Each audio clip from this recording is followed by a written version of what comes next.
Have you ever seen how a civilization is born? Not in history books, but in reality. It is not born from beautiful words about equality. It is born from inequality. Look at this cave. It is no longer a home, it is a factory.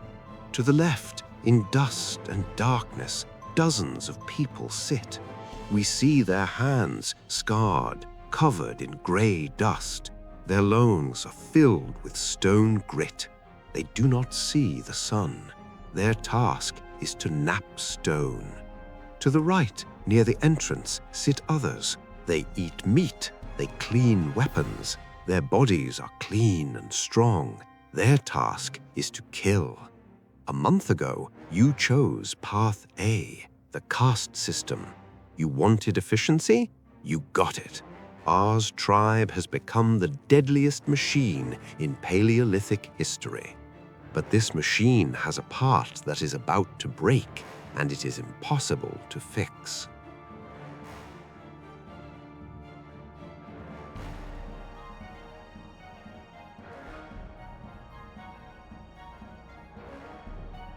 After the crisis with the brittle obsidian, R made a tough decision. He drew an invisible but impassable line between the two halves of the cave. The Southerners are masters of microliths. Their fingers are made for fine work. R gestured for them to go to the far corner, now the workshop. The Northerners are killing machines. R forbade them from touching the stone, placed spears in their hands, and pointed to the exit, to the arsenal. We see this silent exchange. A Southerner, without raising his eyes, offers a basket of sharp blades. A Northerner tosses him a piece of raw meat in return. It seems like symbiosis, but in reality, it is the birth of the first dictatorship in history. At first, the system works flawlessly. Adam Smith will describe this 20,000 years later. Division of labor increases productivity by hundreds of times. Before, one hunter spent 3 hours creating one bad spear. Now, the South-North assembly line produces 50 perfect composite spears a day. R's tribe is buried in meat.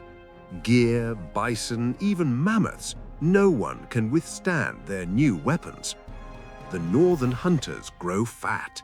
They walk in top-quality furs. They look at the southerners deep in the cave as useful tools, as living machines. R feels like a genius. He has created a perpetual motion machine of satiety. But the price of efficiency is paid not in meat, but in health. There is no ventilation in the workshop. The air sparkles with microscopic dust. This is silicosis, the oldest occupational disease. Sharp silica dust enters the lungs and slowly strangles a person from the inside. We see the masters coughing soundlessly, bending over double. Their faces are gray, their eyes red. Ela, the southern chief's daughter and R's wife, grabs her husband's hand. She points to her dying people and then desperately points to the sun at the exit. Her gesture is a plea for fresh air. But R does not listen. He points a finger at the meat production chart creeping upward. His responding gesture is harsh. Work first, food later. Segregation killed the transfer of knowledge. Look at the northern child reaching for a stone. His father slaps his hand and places a spear in his palm. His gesture is clear. Don't touch the dirt. You are a warrior. A whole generation grows up technologically illiterate. At the same time, a quiet understanding matures in the workshop. The old master looks at the pile of finished blades, then at the guard by the entrance. He understands the paradox of power. Without these small stones, Ur's great warriors will simply return to sticks and stones. Quality drops. A catastrophe occurs on the hunt. A warrior makes a perfect throw, but the tip does not pierce the hide. It crumbles into dust upon impact. The beast escapes. The warrior returns to the cave in a rage. He throws the broken shaft at the master's feet. He raises a fist, demanding an answer. The master does not argue or defend himself. He simply holds up his hands. They are swollen, joints twisted, fingers trembling so badly they cannot hold the stone. The tool falls from his weak hands. This is a gesture of total helplessness. I am broken. Winter passes. Silicosis progresses. One morning, the headmaster simply does not wake up. His lungs failed. A week later, another best napper dies. Only the young and inexperienced remain. Blade quality falls catastrophically.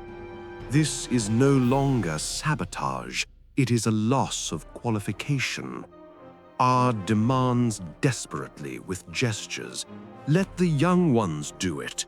But the young Southerners make crooked knives that break in hand. The Competence Trap has snapped shut. Weapon stocks are melting away. The tribe is on the verge of starvation again, even though game is plentiful around them. They simply have no ammo to take it. R realizes his factory is dead. He needs a new workforce. Ayla sees R's despair. She approaches him. She takes a skin map and draws a line to the south with charcoal. She points to herself, then to the south. Her signs say, "My people are there. They know how to do this." R looks at his powerful but useless warriors without weapons. A plan is born in his mind. Not war, not slavery. He combines a fist, the symbol of strength, and an open palm, the symbol of exchange. Diplomacy of force. R gathers a squad, the largest and scariest warriors in wolf furs. Ella leads them south. They find the southern tribe's camp. The Southerners grab their weapons in terror. But R's warriors do not attack. They simply line up, silently demonstrating their power. R steps forward. He throws a whole deer carcass at the southern chief's feet. The heavy thud of the carcass hitting the ground is the only sound. Then he throws a bundle of furs and a pot of fat. This is wealth. The Southerners are starving. They have no such hunters.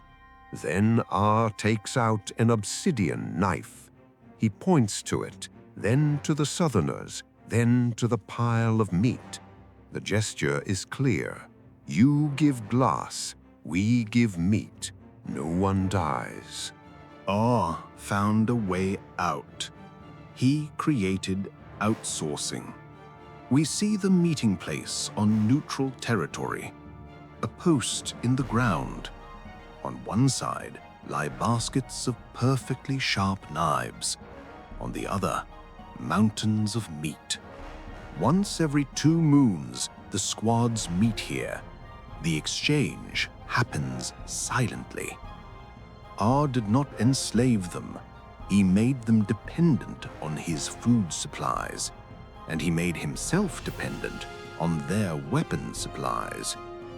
Our tribe has turned into a trading empire.